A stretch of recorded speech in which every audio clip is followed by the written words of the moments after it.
Not only can Reason 7's external MIDI instrument device trigger, well, external instruments, with a bit of signal routing trickery, it can also be used to play software instruments external to Reason but running on the same computer. Here we're running Reason and Native Instruments Monark synth running within Reactor. We're in a mini-moog kind of mood today, it would seem. The first thing we need to be able to do is send MIDI from Reason to Monark, of course. Again, Mac OS X provides the requisite MIDI routing tools, this time in the shape of the IAC MIDI driver.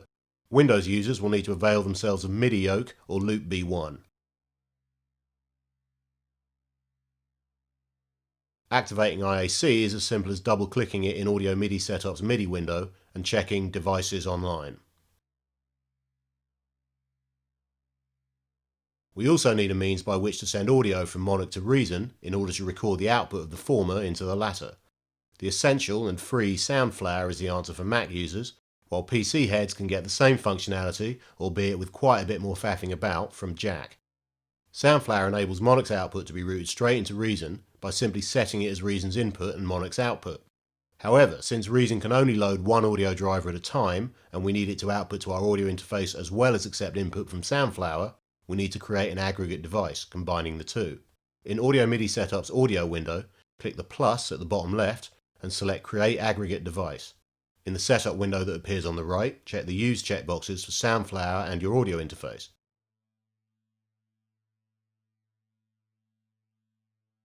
With Monark outputting to Soundflower, set Reason to the new aggregate device, enabling Soundflower to be used for input and your interface for output. In Reason, load an external MIDI instrument device into the rack and set it to output to IAC driver bus 1.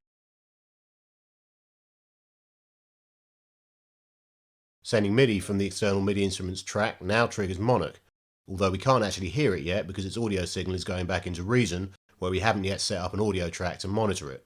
Create an audio track in Reason and set its input to stereo input, which should switch the lower selection to aggregate device input 1 plus input 2.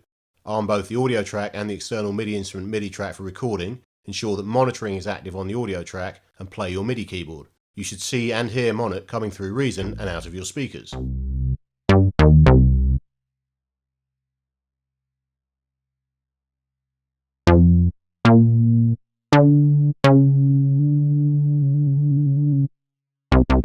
We're ready to record, and this time we're going for simultaneous audio and MIDI capture. With both tracks armed, all we have to do is hit the record button in the transport, play our part on our MIDI keyboard, and marvel as Reason both plays and records our MIDI input and Monark's audio output.